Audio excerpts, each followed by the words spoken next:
Yo, what up? Welcome to another segment of the Etymology Podcast. I'm Jose, and I am joined by Julio and Marcus. Still missing Ricky. Get better. And got the bubblies. It's got the bubblies. And for this last segment, we're going to be talking about Jane and her Dark Thor origin. So, Marcus, why don't you tell us a little bit more about that? All right. So, as everyone knows, if you haven't seen the Thor: Love and Thunder trailer, I suggest you go ahead and watch that because we got a glimpse into a lot, and there is a lot of shit to unpack. So first off, there was some backlash from some, red pill popping alpha male pieces of shit bitching about, inclusivity, saying why the hell did you need to make, Jane Thor when they didn't even know that she actually becomes Thor in the comics and it's canonical. Right. And not only did she become Thor in the comics, the way that she became Thor was kind of fucked up. So I'm gonna go ahead and just get right into it. So the MCU has confirmed that her origin for becoming Thor is what they're going to be going with in Thor: Love and Thunder. So basically, Jane had cancer, and that's why she wasn't seen on screen since the Dark World. And everybody just wrote it off as, she just wasn't going to be showing up anymore. And then she showed up at the Endgame premiere, and people were kind of wondering, like, oh, what the fuck's going on? So basically, here's how it goes down. So back in Thor: Dark World, the second movie, when Jane Foster came in contact with the aether, the reality stone, one thing people didn't know is, up to that point, they didn't know that the stones give off gamma radiation. Usually when you come into contact with radiation, especially on that level, because the Infinity Stone was literally bonded with her bloodstream, it basically infected her to the point where she was getting sick. That's why it was killing her, because humans, especially mortals, aren't really supposed to be handling the Infinity Stones. But the thing is, no one can really come into contact with an Infinity Stone and not have some kind of adverse effect. So what ended up happening was she ended up developing cancer, but then beat it sooner rather than later. In the comics, even Thor offered to use Asgard's methods to cure her, and she rejected it. And then eventually, right around the time Thanos fucking came around, she started to sense some stuff. So what the Reality Stone did was it gave her kind of cosmic awareness. Basically, you're aware of anything that happens to anything in the universe on a cosmic level. For example, Thanos' snap.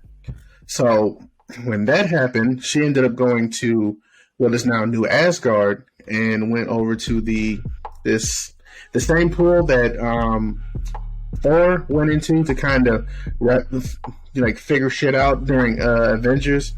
Not Avengers, during Civil War, when he was trying to figure out what the hell was going on with the scepter, the Tesseract, and the reason why Loki came back, and he didn't know about the Infinity Stones.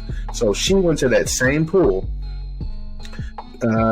tapped into it, and she was given cosmic knowledge.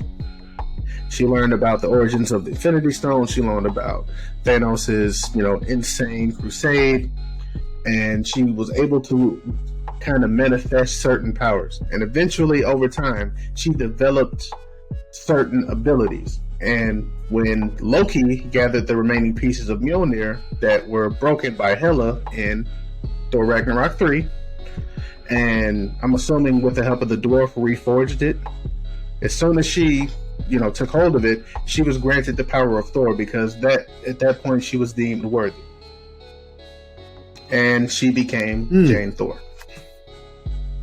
That's a lot to unpack, but it all connects somehow. Damn. Yep. And this happened in the comic, and the good thing about it is everything everybody's saying. So, a theory of mine that about who the next big bad was kind of not proven yet, but it's kind of seeming more likely because of one character that is holding the weapon of the character I think is coming soon. Gore the God Butcher. And this dude is not to be fucked with. When I say he literally has a planet of slain gods that bow at his feet when he walks past, he is a bitch. And there's a scene, there's quite a few scenes actually from the trailer that were ripped like verbatim, like shot for shot right out of the fucking books. Like this big ass monster that was just sitting there laying dead that Gore killed, Thor standing on top. They got the rocks exactly the fucking look and everything. It was fucking weird. The only thing that wasn't there was Korg. It was just Thor by himself. So with Thor fighting Gore the God Butcher, which is pretty much setting up whatever's coming next, which is why I think Null, the King in Black, is coming, because Gore, the weapon that he uses, which is the all-black Necro Sword, that is the sword that Null created in his war against the Celestials, and he used that same sword to cut the head off of the Celestial that is now the place called Nowhere. Damn. And if you'll notice, they said that it was a severed head of a Celestial, but they never said who severed that head. And I think they did that on purpose to leave it as an Easter egg for, future reference if they decide to bring him in. And now that someone I follow basically kind of hinted at it, but he was like, I don't see why they would bring Null when we got all this chaos with, it's Doctor Strange. We don't know what's happening with that. We got Adam Warlock coming through. He's a goddamn nightmare. We still don't know when the fuck Galactus is coming. So he was asking, why would you bring Null into all that chaos? And I'm thinking to myself, like, okay, look, Null went to war with the Celestials because they were creating life. Null was the king of the void. There was nothing in existence and he was happy about it. But the moment they started creating life and polluting his kingdom with shit he didn't want, he got pissed and went after him. They beat him back, sent him halfway across the universe, and I think they put him to sleep or some shit. And that's when Gore came across him while fighting another god, took his sword and used it to kill that god. And I believe that all of this shit happening right now is making a lot of noise and is going to wake his ass up, and he's going to get pissed and just target everyone. Yeah, I can see that happening. And if Marvel's going to try to find a role for every superhero they've been introducing, especially in this new, was it Phase 4 that we're in now? They got to introduce some legit villains, and the more, the bigger the threat. The fact that we got Gore the God, so Gore the God Butcher is a universal threat. Adam Warlock is a universal threat. Galactus is a universal threat. That's 3 motherfuckers already. And then you get Null. Just absolute, like the story arc King in Black, that's the comic series where he basically gets awakened. And the reason why I believe he's coming is because they've already introduced Venom into the MCU, technically speaking. Carnage is the one that wakens Null from his sleep. And then Null brings his ass, because he's also, god of the symbiotes. He decides to bring himself and all of his hordes with him, encase the Earth in like this ball that basically shuns out light and fucks everyone up. Is this possibly a way to also introduce the X-Men? Because the X-Men have some overpowered characters. So the X-Men have already been introduced, technically, due to the existence of Charles Xavier. In Multiverse of Madness. Since he's part of the Illuminati, that was a soft introduction. But pretty much before, Null shows up, they're going to establish the new X-Men in the MCU. They have to at this point. Yeah, for sure. But my question is, like, between all of this and so many people just getting pissed off about like certain characters like Moon Knight, how we found out Moon Knight apparently is autistic, according to the actor, which makes him the first disabled superhero in the MCU. Technically, but not really, because you got Makari from Eternals. She's what do you think of Moon Knight? Oh, series, dude. So I'll admit I didn't know too much about Moon Knight other than he was, Khonshu's avatar. He fought a couple of characters in Marvel. I didn't know that much about him. My girl knew way more. So I gotta say, I am really impressed. Like, I really fucking like Moon Knight, and the fact that they're approaching the the Daredevil way of sticking in their own like thing, but still keeping close ties to Marvel, so that way he can show up in other avenues and shit. Yeah, no, I've watched the first 3 episodes and I'm liking it so far. It's interesting, it's different, and I admit, just like you, I pretty much didn't know anything about Moon Knight.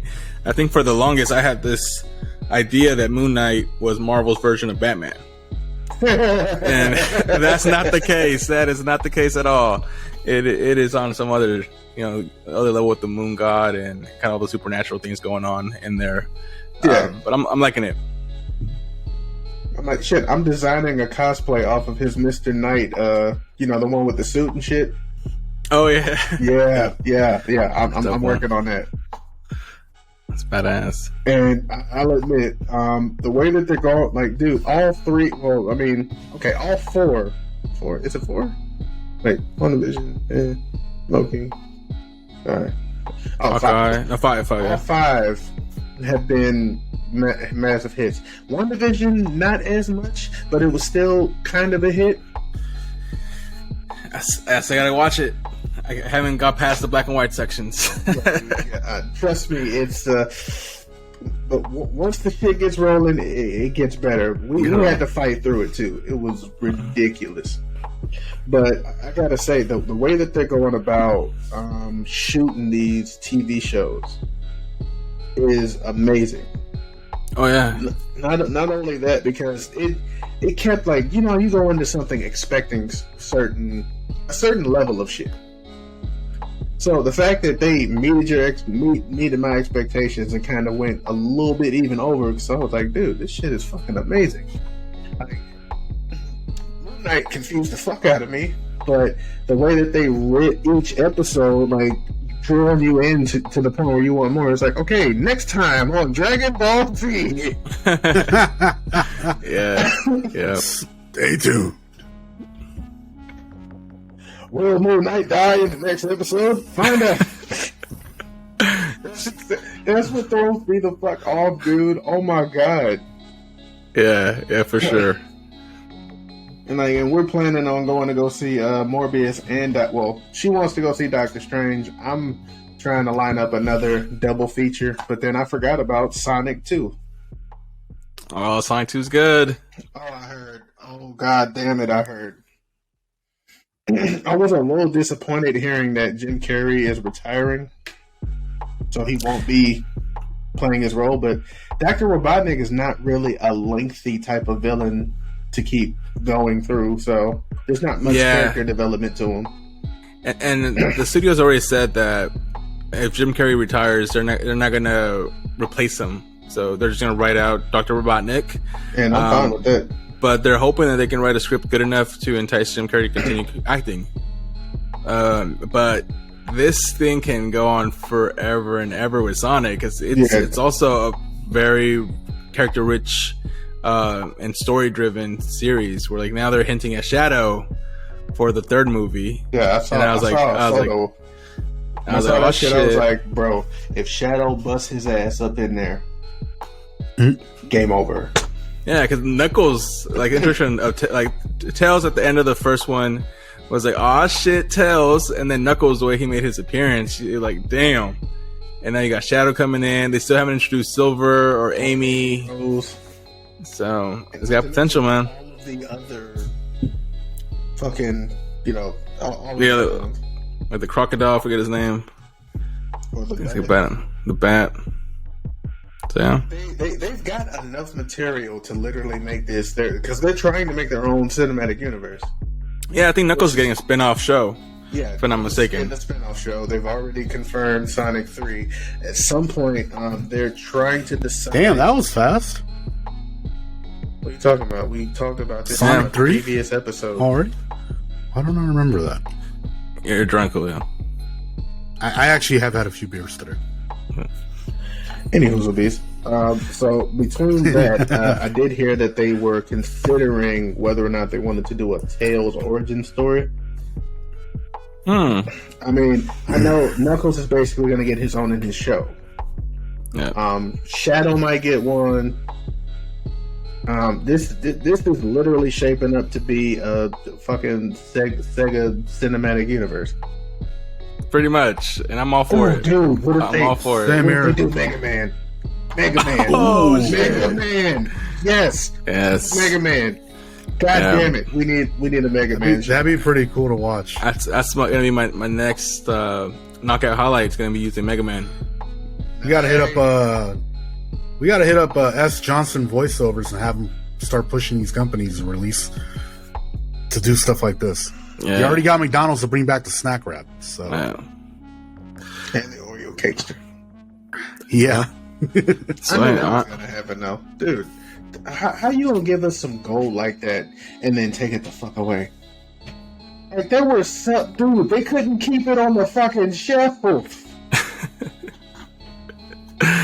Oh man! All right. Well, I think we deviated enough from the original topic of Jane and Dark Thor origins. Yeah. So we'll Jane's interest is going to be very interesting. I'm looking forward to it. Particularly, we're getting a lot more woman-led characters that are not there for the male gaze. Mm-hmm. And what I'm sex appeal. That's what I mean, because her fucking armor is badass. Like they did a really good job replicating it from the references from comics. So I'm looking forward to it. Also, I'm looking forward to the Thor getting back in shape montage. That's gonna be good as well. Cool. All right. Thor get all buff and shit. It kind of feels like this is gonna be one of those like Thor needs to find himself type of movies. Maybe. I think so. Probably will be. I mean, he's off with the Guardians, so he might get some much needed sense check coming from them. Some R&R. R&R. I cannot wait. When's this shit releasing?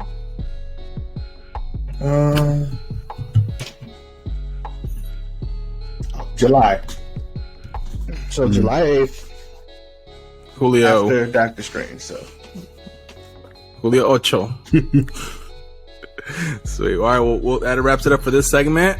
As you can see, there's a lot to come for Marvel, and keep a lookout for the NMI podcast. Subscribe to the channel.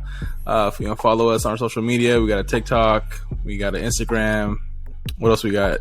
Facebook, Twitter. Recently just hit 10K followers on TikTok. Yeah, which we're really excited about that, and our YouTube channel's growing. So please grow with us. I think we were at 81, now we're at 97, which we were excited with every single subscription for that. Thank you, every single one of you. Thank you for that. We love you guys. And also check out our individual channels. We got the Goofy Hunter Academy, which is Marcus' channel. We got Life with Julio, which I don't have to mention it. It's Julio's channel. It's in the name.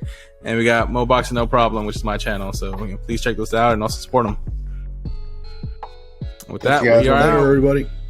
Catch you on the next one. Peace. Peace.